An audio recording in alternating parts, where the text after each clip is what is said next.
Hey, welcome to the Restaurant Coach Podcast. It is the cure for the common restaurant. I am joined today by the Reverend of Revenue, the Maestro of Marketing, David Rev Ciancio. Rev, Hi, buddy. how you doing, man? I'm good. You want to hear a funny story? Yeah. So when I started at Yext so many years ago, which is a software company that helps restaurants to manage their online information, I asked my boss at the time, Jeff Roars, who's an incredible thought leader, if you guys don't know Jeff Roars. But I said, hey, can I have my email address be rev@yext.com? I was like, that would literally be the shortest email I've ever had. And he's like, yeah, of course. So he tells the IT department to give me rev@yext.com, right? And for the first day, I'm getting all these emails and I'm like, what are all these emails?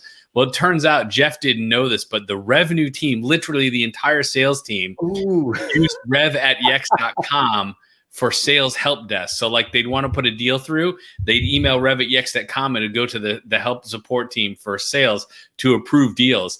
So there was a lot of confusion for the first week of what is it? I'm like, why am I getting all these deal emails? And Yeah, really, huh? You are the Reverend of Revenue, though.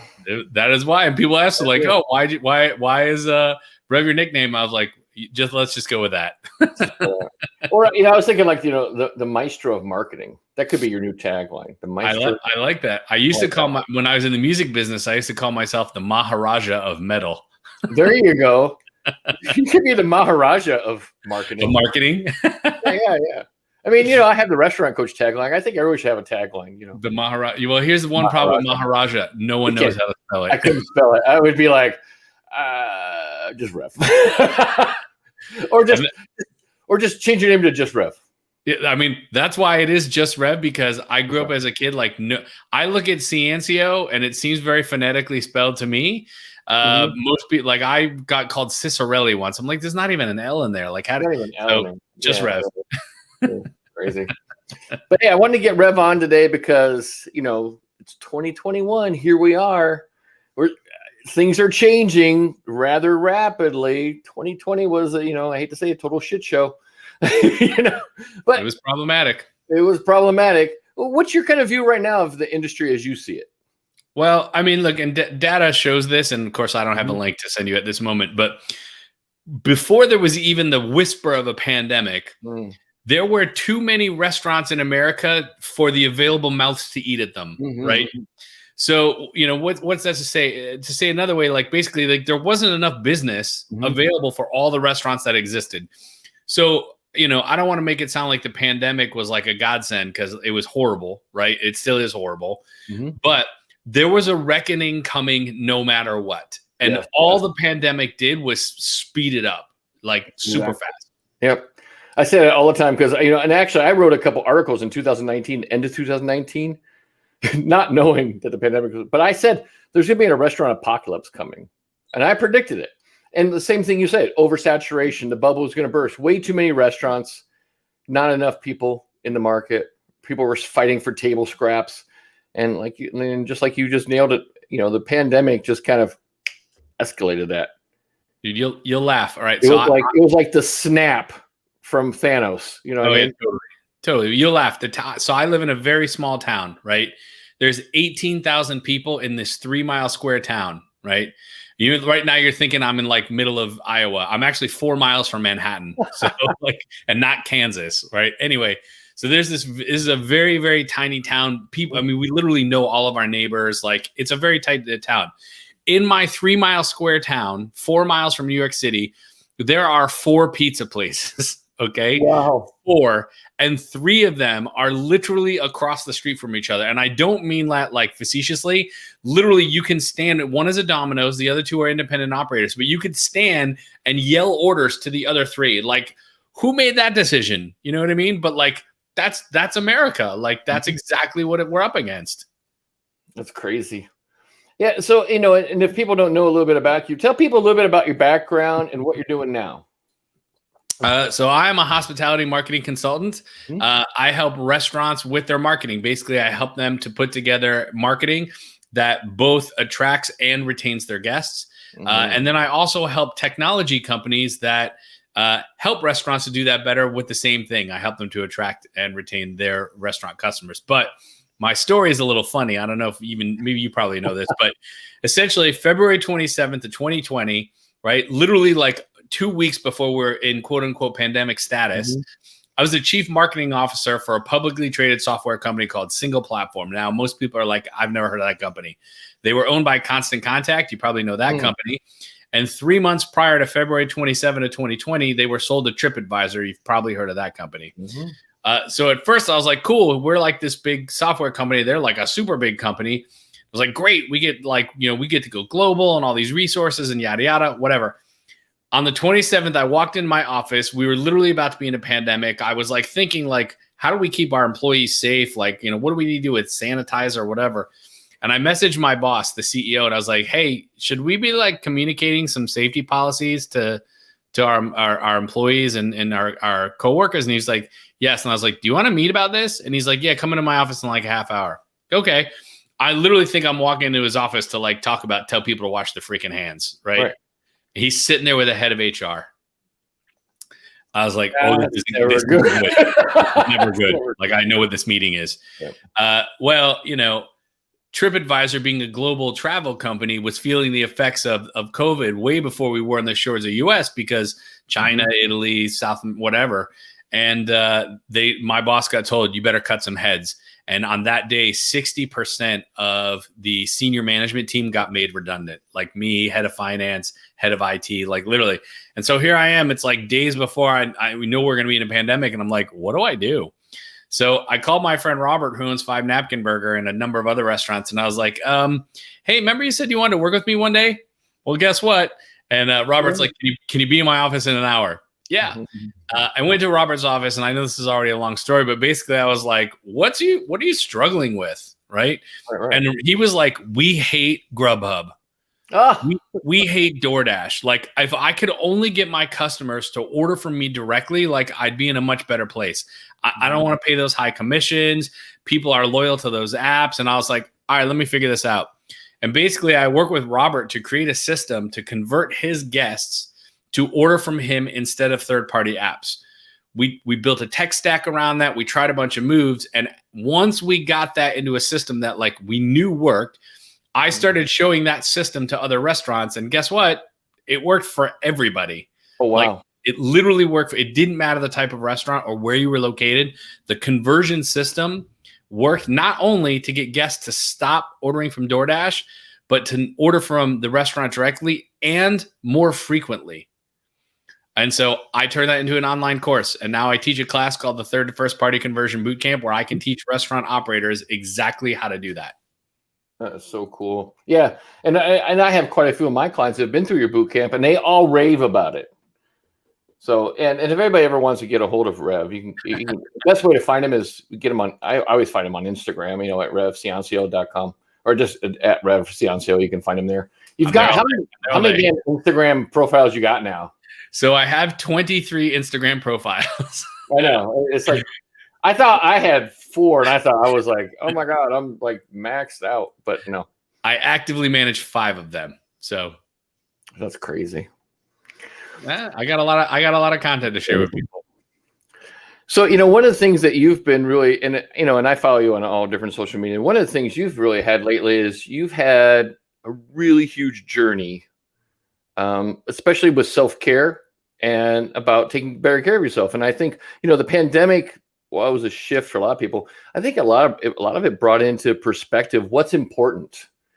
And you had a huge, basically a weight loss journey. We'll talk about that a little bit. And, because I think the number one thing restaurant owners don't do is they just don't take care of themselves. We eat like crap.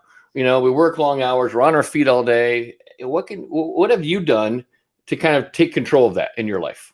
Sure. Thank you for bringing that up. I mean, and I still eat those foods. Like, I still love taco, burger, steak, and I still eat them. But basically, I've lost about 50 pounds since November.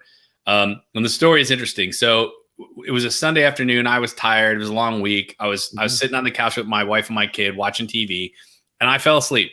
Like, I literally fell asleep watching TV like anybody does. And my 4-year-old fell asleep on my lap. And my wife took a picture of it. Like, oh, here's this cute picture of dad and son, like, snuggling. And she sent it to me. And when I woke up, I saw the picture on my phone, and I was disgusted, right? So here's this really sweet picture that I'm supposed to love because me snuggling with my kid. And I literally look like I'm sitting inside of a car tire. And I don't mean that like facetiously. Again, I'm using this word, but I literally look like I had a black tire like around me. And I was like, it's got to end. Like, it's got to end. Like, pizza's awesome, but like, I'm 47. Do I really need it for every meal? Like, no. Right. And that was it. Like, that was the, okay, I can't continue to just stuff my face with whatever I want. And, you know, I like, this is not a joke, Donald. Cause I documented it. From the day the pandemic started until November 3rd, I drank 700 beers. Oh, wow. 700. And you're like, wow, how do you get to that? Like, it's not hard, right? It's not hard. I was drinking 3 beers a night, 6 nights a week. Do the math. I'm bad at it. Yeah. But, and then a couple random birthday parties or, backyard barbecues with the family and like 700 beers. Like, it just had to stop. That's crazy. Like, it just had to stop. And honestly, like, for people that want to lose weight, the hardest part is making the decision, right? But then the second hardest part is sticking with it. And that's actually harder than losing the weight. Or sorry, making the decision. Like, because it's easy. Because look, we could wake up every morning and decide to do anything. I'm gonna learn to fly. I'm gonna be the best barista. I'm gonna own the most amazing. Like, you can make any decision. It's sticking with the decision that's hard. And I think this will resonate with the restaurant coach. Is that I had to find accountability partners, right? Exactly. I had to find people that like it didn't matter what happened during my day. That like I could rely on them to hold me up when I couldn't. Right. Mm-hmm. And so like, it's the same thing. Like I looked at myself like, oh, I'm that to my clients. Like, I just need the same thing for my weight loss is like, if I fall down, somebody's going to help me pick back up. And honestly, those are the 2 most important moves I think you can make to change anything in your life is make the decision, get accountability partners. That is the most important thing. Well, most people, I mean, I hate to say most people, you got to hit rock bottom. You got to have that defining moment. Just like, no more. I can't live like this. I can't be this person. I don't want to be this person. And you had, that kind of revelation, when you got that picture. I think I had that same kind of thing in my life too, is that, I had someone took a picture and sent it to me and I was just like totally just disgusted with the way I looked. And I was like, hey, I just can't do this. I mean, I'm a lot older than you, but I'm like, I was like, I got to start taking better care of myself. And this industry, the restaurant industry, is notorious. And think about hospitality. What do we do in hospitality? We take care of other people. That's all we do. We love to take care of people. We give to our guests. We give to our team. We give to our families. But how about you? Who gives to you? Who makes sure that you have time to take care of you? And, your journey to me it's real inspiring because number one, like, I seen you lose all that weight and it's great. But then, what really hits me? I see you're still posting that you still eat that stuff. I'm like, oh my God, he's still eating good food and he's still losing weight. That's amazing.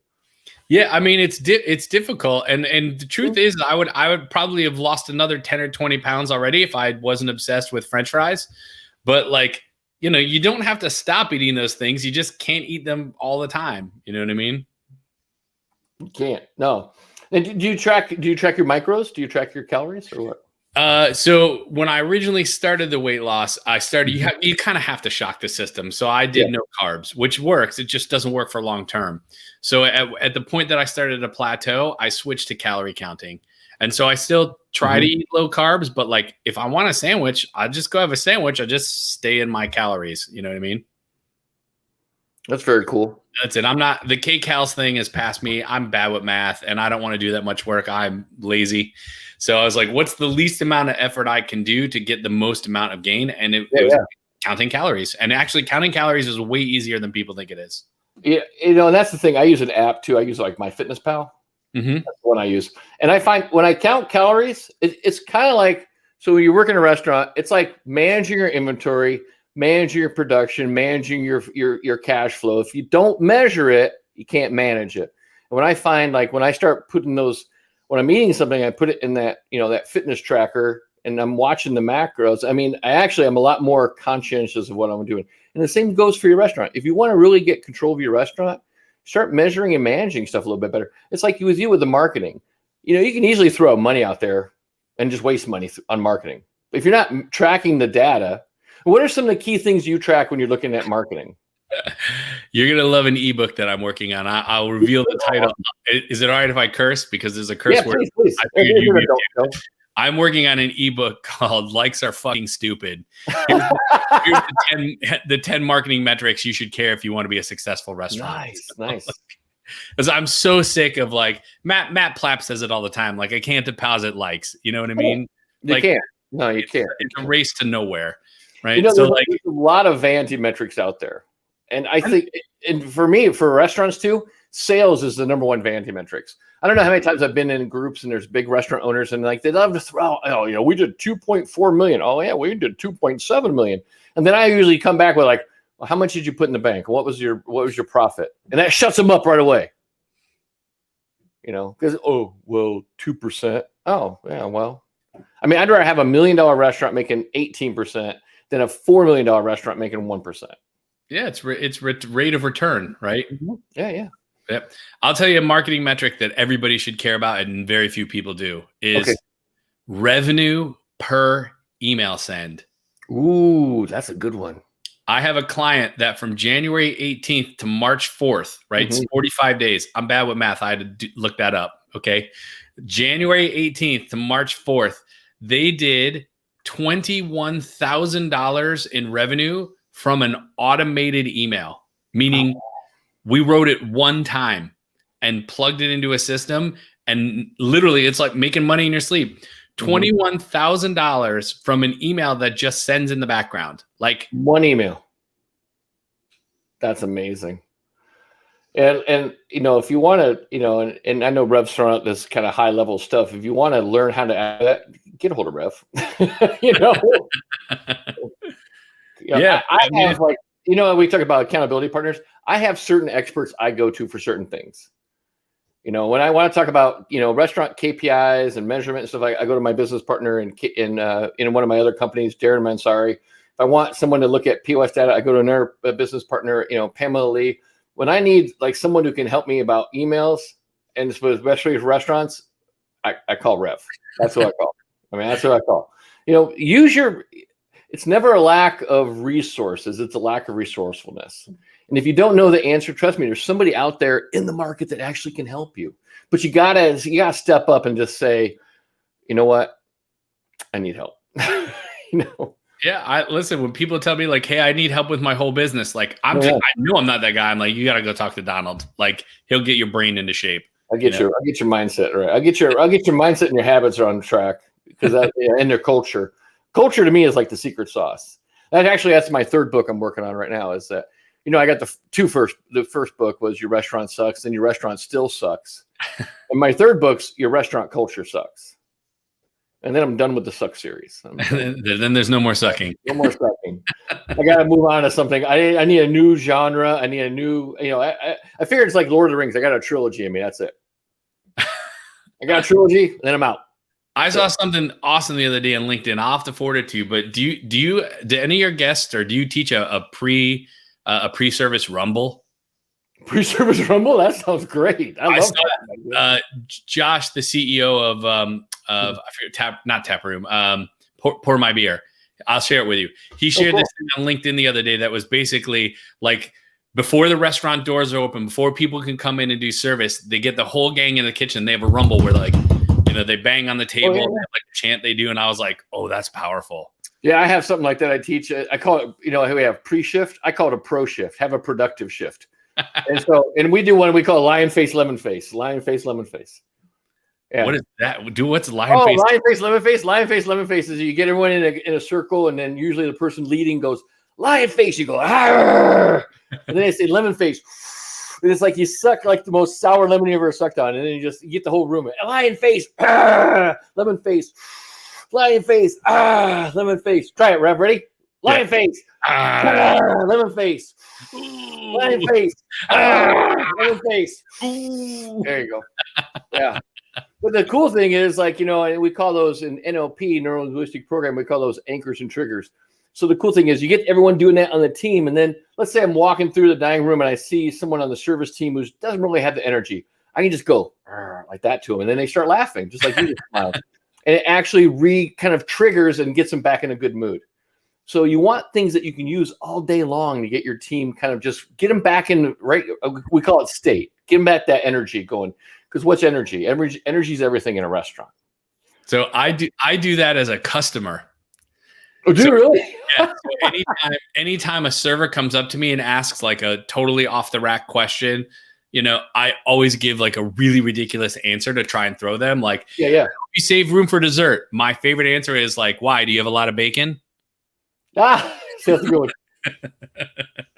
I love to throw out those questions that break state. One of my favorite ones is I'll ask people, I go, do you think vegetarians eat animal crackers?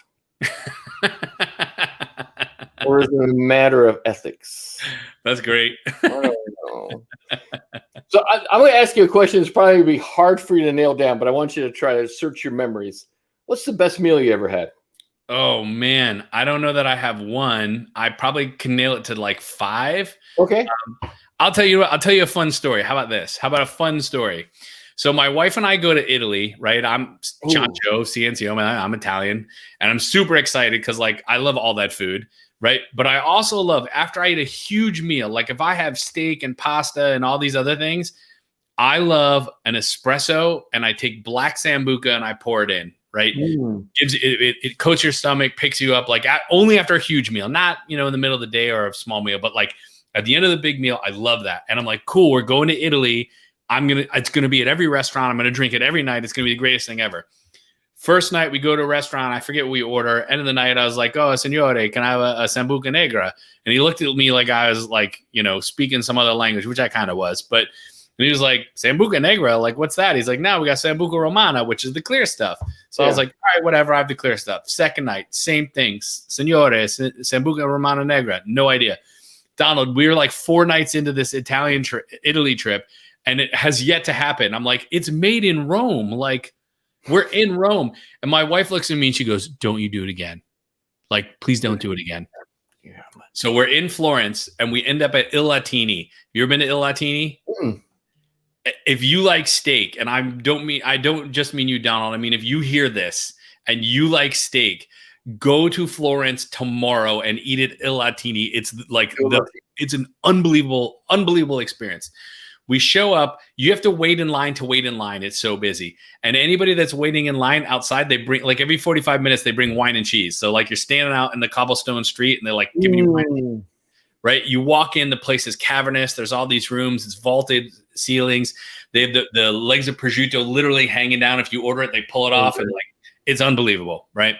So we sit down, right? The guy comes over and he looks at me and my wife and he goes, Signore, welcome to my family's restaurant, whatever.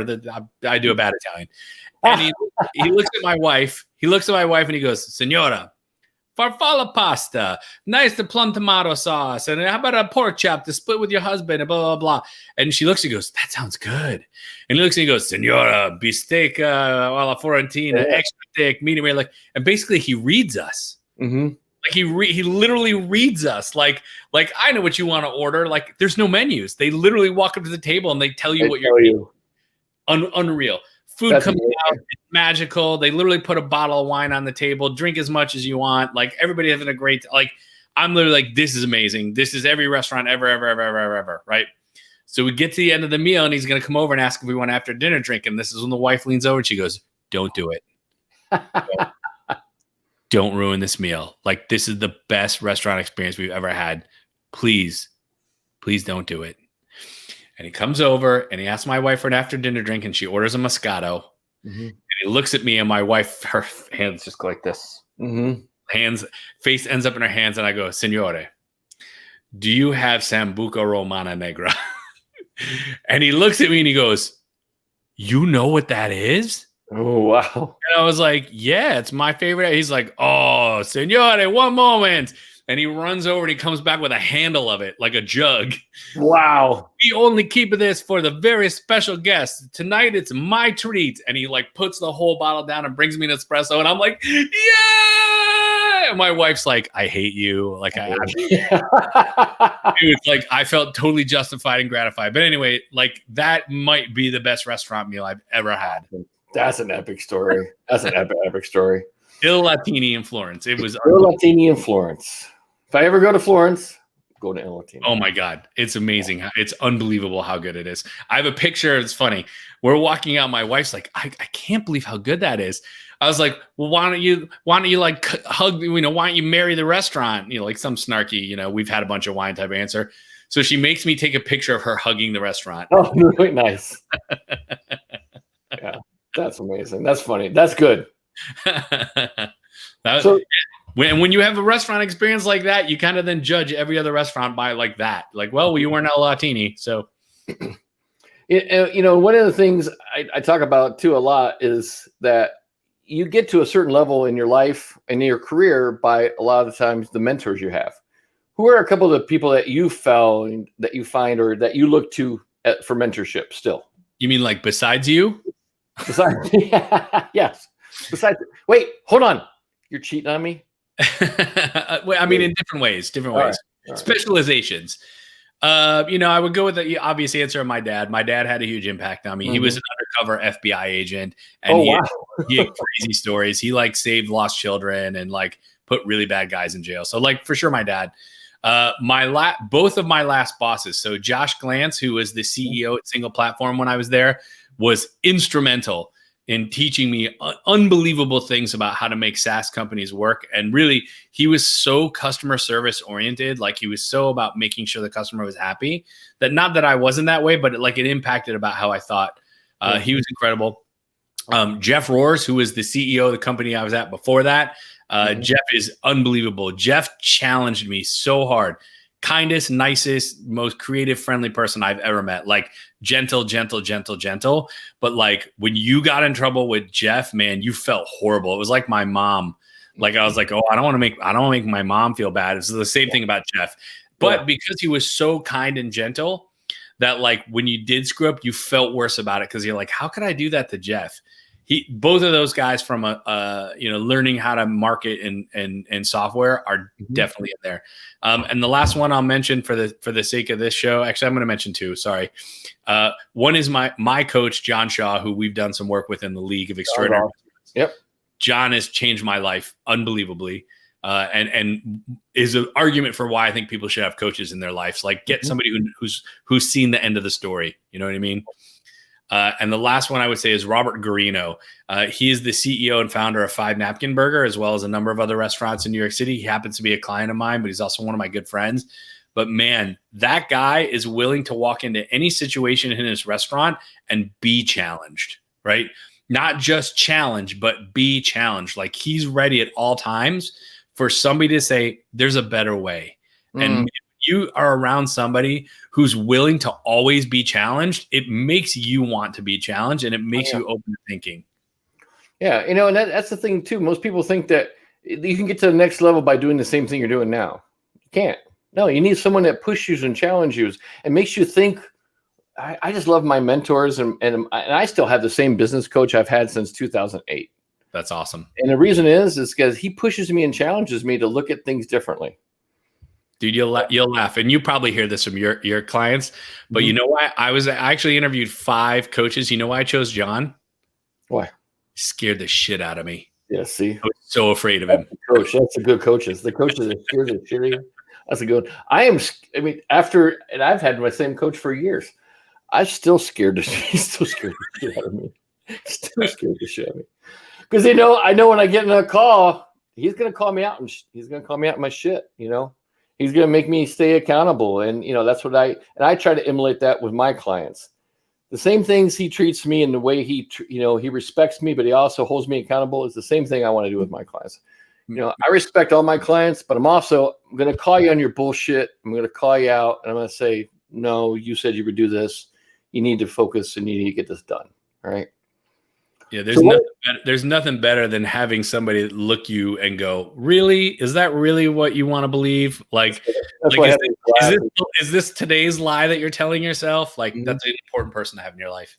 Yeah. One of the things I love to say, and I have one of my business partners, he loves to say, that's just a story you're telling yourself. Every time somebody has an excuse, that's just a story you're telling yourself.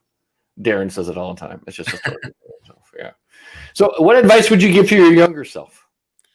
Oh man, I don't live a life with regret, and I know that's not the question you asked me. But sometimes I wish I could go back in time and tell myself to get started on my path earlier. You know what I mean? Like, and I don't regret anything. Like, I'm happy about everything I've done, and I don't think I've made like mistakes that should be taken back. They were just lessons. But like, I think that I would have appreciated entrepreneurship at a much earlier age than at which I found it. You know what I mean? And I think that I might have enjoyed things in a similar but different way had I started that path earlier. But again, I regret nothing, but that is something that I would probably go back in time and be like, you should think about making money all the time. Yeah. And making money is fun. Money is great. I love money. Yeah. But, if I had to go back and tell my younger self, I'd go back in time. If I had a time machine, I'd go back and say, all right, Donald, 4 words for you: Google, Amazon, Bitcoin, Zoom. Well, yeah, Zoom. I'd be like, what do you mean Zoom? Trust me, in 2020, Zoom is gonna be huge. Speaking, 100%. If I could Biff Tannen my life, yes. Yeah. But I sold GameStop for a profit today, so I'm happy. Nice. You got on that roller coaster? I'm susceptible just like anybody else. And like, I pay attention to internet culture, and I was like, ooh, this is cool. I'm down with counterculture. I'll do this. And then like, I totally missed the boat. And then it bounced back today. And I was like, yeah, I got out on top. And that goes to another thing is like, you hear these words all the time. Proximity is power. Hang out with people that push you to be better, but also hang out with people that know more than you. A lot of my friends are really well kind of diverse in like the stock market, and I don't know a lot, but I listen. I take notes, and when they're talking about stuff, I'm not saying a lot, but I'm making adjustments to my portfolio, and it really pays off if you just like, interesting, I like that. Yeah, I don't know. Tell me, let's be honest here. Like, I get tired of this. Maybe you do too, but like, I don't like being the smartest person in the room all the time. You know what I mean? Like, I want to associate with people. Yeah, I want to feel dumb once in a while. Mm-hmm. That's pretty much my day. Pretty much my day. I mean, I don't say that from an egotistical standpoint, like, oh, I'm so smart, but like, it really is empowering to be around smart people. Yeah, proximity is power. If you go ahead and get to the next level, there's an old saying, if you're the smartest person in the room, you're in the wrong room. Yeah. So let's talk about social media. What's your favorite social media platform? I've been thinking about this a lot lately, because typically you would probably expect me to say Instagram since I have so many followers there. But like, the algorithm has become such a chore lately that like, I'm not in love with it the same way I used to. And so I'm actually focusing my shift away from social media. Are you really? Wow. Because it's about email, man. Mm-hmm. It's about having contact info. So I'm down to use whatever social media platform gets you into my email list. Exactly. You know what I mean? Because here's the thing. Regardless of if I like LinkedIn versus Twitter or whatever, like, they're just tools, right? And so anybody that approaches a tool without a goal in mind is going to misuse the tool, right? Exactly. So to me, like, if I'm on Instagram, it's because I'm trying to get you onto my email list, right? Mm-hmm. And so then that helps me think about the things that I do on Instagram, right? It helps me prioritize what I'm going to do, because essentially, if I'm not going to get you on my email list, it's probably not worth doing, right? And so, what is my favorite? Whichever one gets you on my email list. Yeah. Okay, what's the name of your new ebook? About likes? Oh, likes are fucking stupid. That's exactly it. Yeah. There's one of those vanity metrics. Well, there's some big changes with Facebook and Apple are having a big feud. So they're changing a lot of the things that they're allowed to do. What happens when one of these social media companies gets a wild hair up their ass and they decide they want to change stuff around? You're screwed. Your only purpose should be driving traffic to your business to get their email and have the data so you can actually do something with it. And I don't know how many restaurants do not try to capture data. I mean, most. I wouldn't want to say all of them, because it's certainly not, but it wouldn't be dramatic to use those words. 90%, 95%. It's high. Yeah, it's high. It's like stupid. It's too high. And I'm going to go on a limb right now and say, if you're a restaurant owner, you're not capturing the data. If everybody walks in your door, you need to change that right away. I mean, you need to change that today. And if you need help with that, get a hold of Rev. I teach a class on email for restaurants. You'll laugh, right?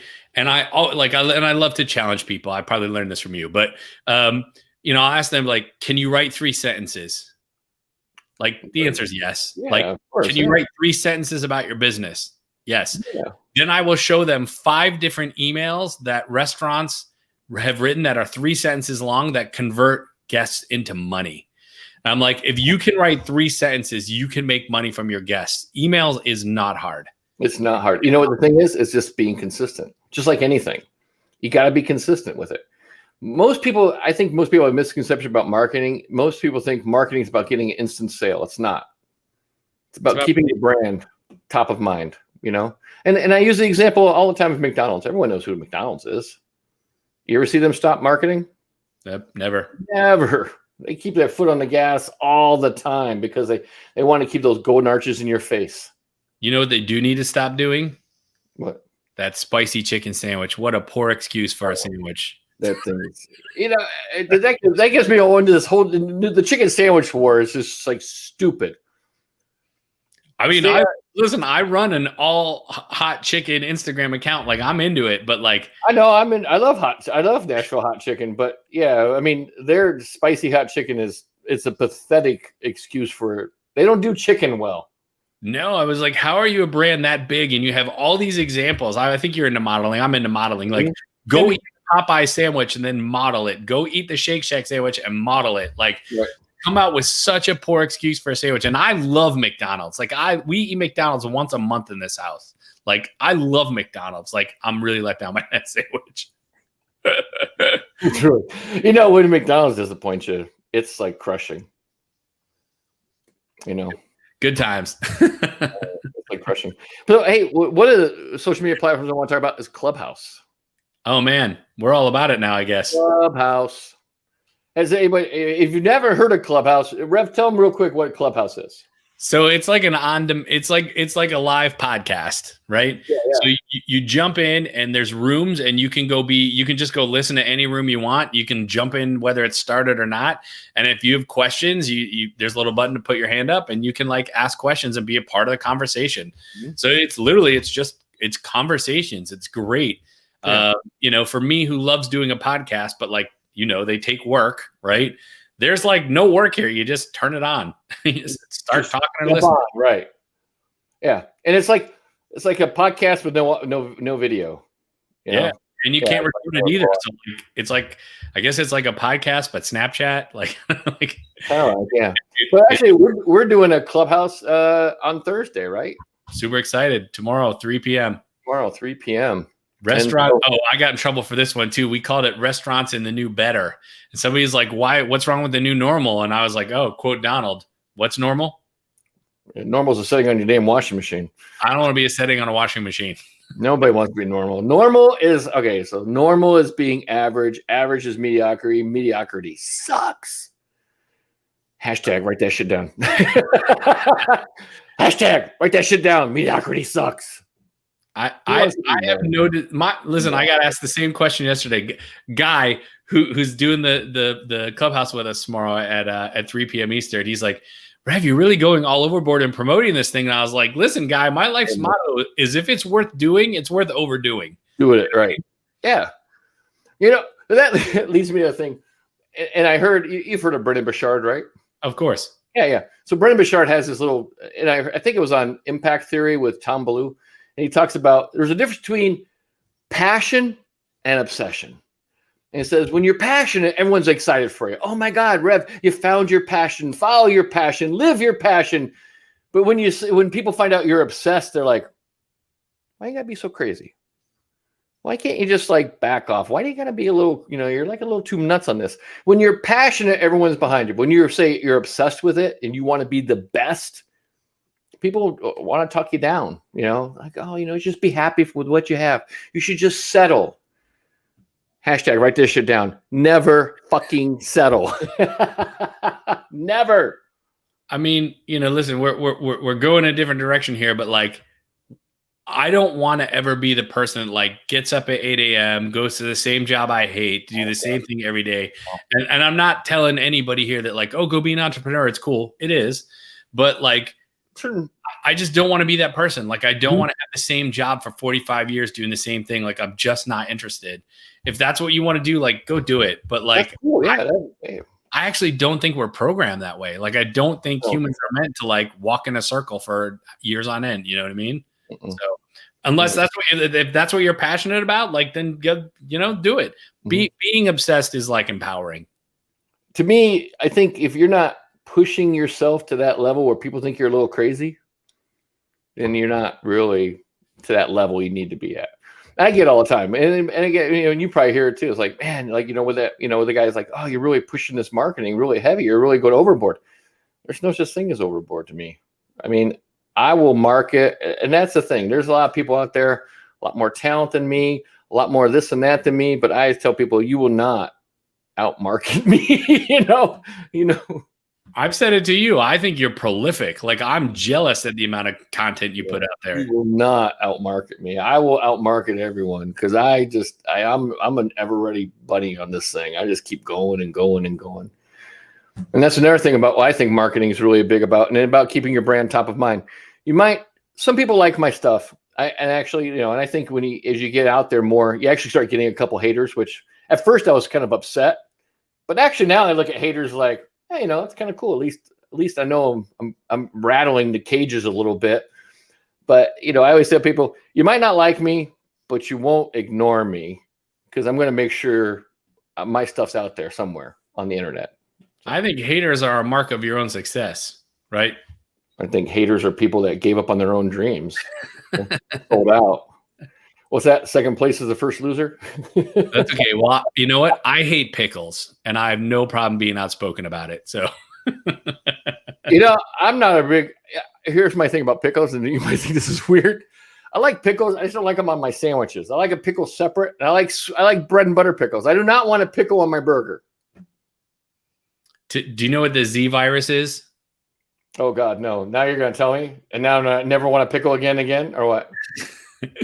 So Z virus is what people who love zombies call the zombie virus, the Z virus, right? You get the Z virus. To me, a pickle is the Z virus of food, right? Because once it touches the food item, the whole thing's infected. Like I'm out. Like you can't. There's no taking the pickle off, and then it doesn't taze like pickles. Like that's it. It's like you see the zombie movies, they cut off their arm and they save the rest of their body. I don't buy that. You're bit, right? A pickle is you're done. Right. Same thing. Pickle zombies. We're gonna call them pickle zombies. Pickles are zombies. We should write an ebook. Pickles are zombies. Pickles are zombies. Those are ruin things. So let me ask you a question. How do you deal with stress? Oh man, this is a fun question. So people don't know this about me, but I am really into fidget spinners. You are. You always have one. I've been spinning the whole conversation. In fact, I have this one, this one, this one, this one. I literally have 7 of them on my desk, and I use them for 2 things. It keeps me focused. So like I have 10 emails that have come in the last 5 minutes. I want to read them. This keeps me it gives my hands something to do. So I use them for focus, but also like if I get blown out in a conversation or something crazy happens, like I need to recenter, right? And I got some mind exercises I do, but like there's nothing that gets me focused. Like blow into that, it calms me down. So that's definitely one way I de-stress is like I have a physical activity I do that aligns to a mental activity. Also, Sailor Jerry. Sailor Jerry. Okay, you gotta explain that one. I'm a drinker, so like I will have alcohol at the end of the day. I'll have a drink or 2. Mm-hmm. Calms me down. Helps me remove stress. How about you? What's a stress tip from you? I do breathing exercises. I do box breathing. It's something I learned in the pararescue teams. I learned how to box breathe, which breathing exercises always get me centered. And then working out for me. I have to work out in the morning. And I tell people, I don't work out for me. I work out for you. Because if I do not work out, you do not want to be around. There's a different Donald that comes out when he doesn't work out. He is just cranky. It's like being hangry all day if I don't work out. What would that be? I'm not hangry, but I'm not hungry, but I'm not. If I don't work out, Create create that word. Ornery? Who knows? Who knows? So, hey, name a book, audiobook, or a podcast that you recommend. Oh man, what is the name of this book? Hold on, I gotta pull up Audible. Somebody told me to read this, and I don't read. I don't take that wrong way. I ingest in the ear, so I love books on audio. But right now, I'm listening to The Mindset of a Millionaire. Ooh, that's a good one, actually. Yeah, it's awesome. For anybody who hasn't heard of it, basically like Bob Proctor and the guy that wrote Chicken Soup for the Soul and a couple other people basically came up with like 1 hour audios. Like, here's how to change your life to be a millionaire. And they compiled it into one audiobook called The Mindset of a Millionaire. And so like, you don't spend any more time than like an hour with one person, one thought leader, but they're all kind of talking about the same thing in different ways. I love it. I listened to it last night. I don't know if you know who Tremendous Jones is. Oh my God. Like I was exposed to Tremendous Jones last night for the very first time. He's no longer with us, but like, he's a motivational speaker that speaks to people who want to be millionaires, but he has the cadence of Rodney Dangerfield, who's my favorite comedian of all time. Yeah. And so like, imagine like being spoken to about how to be a millionaire by Rodney Dangerfield. I'm like, you were made for me. Like, what's his name? Tremendous Jones. I gotta write that one down. That's a good one. Tremendous Jones. Yeah, he's like, again, I've listened to 1 hour of Tremendous Jones, but like instantly I was like, how do I get more of Tremendous Jones? Like, he was awesome. Yeah, the audiobook I've been listening to lately is it's the Barstool MBA. Really? Talk to me about what that is. Why running a bar beats running to business school. It's like, I'm telling you, when I saw the title, I was like, this is like Rev. What are the lessons you learned running a bar that you could not afford, that you couldn't learn in business school? So yeah, it's a really great book. The Barstool MBA. Why running a bar beats running by running to business school. And Aaron, I'll rate let me see what it says here as far as usually they give a definition of what it is in there. It doesn't have anything in there. But yeah, the Barstool MBA. I thought that was a great one. I don't know if I've ever shared this with you, but like I used to own a bar in New York City and people ask me about it all the time. And I was like, most people go get an MBA. I spent the same amount of money getting street cred. Exactly. So what's kind of a quote you live by? This is my favorite one. Be awesome at two things and outsource everything else. Right? There is no master of everything. Just go master like the two things you're really good at and find other people to support you in getting the rest of it done. And how many restaurant owners do you know to try to do everything? I guess again comes back to all of them. Yep. Yeah. Everyone thinks that they can do everything. Yeah, you can't. Do what you're good at. Outsource the rest. Especially if you want a life. I know so many restaurants that their restaurant just has them in handcuffs and it runs their life into the ground. It doesn't have to be like that. There's people out there like Rev. There's people out there like John Shaw, our friend John Shaw. We got friends like Doug Radke, myself. We're all here to help you. But you got to ask for help. Yeah, you got to ask for help. We're not going to come to your house and drag you out. Although I thought about it sometimes, but nah. I'm from Detroit. I have a baseball bat. Like Detroit, man, we go old school on you. You know what I mean? Yeah. It's just going to go down old school Detroit style. I didn't know you're from Detroit. We used to, so when I owned the bar, you'll laugh. We kept the baseball bat in the bar, just like, we never used it. Like we would take it out once in a while and be like, there's a baseball bat back here. But like, I still I don't have the bar anymore, but I kept the bat. You still got the bat? Do you have it in your office? It's in that closet along with my zombie machete. So I thought your machete? I have a zombie blade. A zombie blade. Nice. So half of it is a machete, like a traditional machete, and the other side has like rigid teeth. The idea is the machete is for removing heads, and the rigid teeth is for clearing brush. So you and I have a lot of props. I have a Thanos glove in here. I got the Infinity glove. I got the glove in here. I just moved. Everyone knows I just moved to Scottsdale from New Mexico, so my office is like total disarray. But I got Wolverine Claws too. Actually, real. It's why I ordered these things. I thought it was going to be like these plastic No, they were like real metal. I mean, you could actually. I mean, they're like super. I mean, you could actually stab somebody with these things and kill them. That sounds dangerous. It was pretty crazy. I was like, oh, these things would be pretty cool. And I got the box. Like, man, this is like heavy. What the hell? I opened the box up and they're like these real Wolverine claws. I'm like, oh my God, this is like crazy. You want to see one of my favorite props? Yeah. I almost never bring this on the call, so let me just grab it. Right, go grab it. I see where are my Wolverine claws at?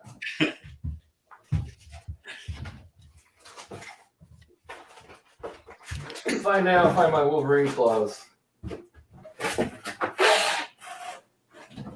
I love that you're unpacking as we talk here. As we're talking on the phone. I mean, this is crazy stuff, right? Well, I don't need to wait for you to tell everybody else who's listening, but this is one of my favorites. The golden. So I got. There you go. There's your Thanos Club, my Golden Potato Award. This is like my favorite prop in my office. The Stay Puft Marshmallow Man. Stay Puft Marshmallow Man. He's gonna find a spot on the back wall when I get my new bookshelves in. Awesome. So, hey man, I want to say thanks for jumping on the call today. Thank you. Podcast. How can people get a hold of you? Best way? Social media at Revs Ciancio. I have the same screen name on every single platform. Platform. And if you're like, if you're listening to just the audio version of this and you're like, I don't know how to spell that, I run the largest French fry themed account on Instagram. It's called Fun with Fries. You can remember how to spell that. And there's a link to Revs Ciancio in the bio. There you go. Fun with Fries. What I know you have quite a few different Instagram accounts. What's your kind of the one that is like has the near and dear to your heart? Of my own accounts? Yeah. Which one's like the one that is like your favorite? Oh, the one that's my namesake, Revs Ciancio, because it's almost all entirely original content. The other ones are repost accounts. So cool. They're fun, but my main account is where I do the Rev thing. So awesome. So for Mr. Potato Head and Stay Puft Marshmallow Man, we want to say thanks for showing up today. Thanks for tuning in, and we'll catch you on the other side. Thank you.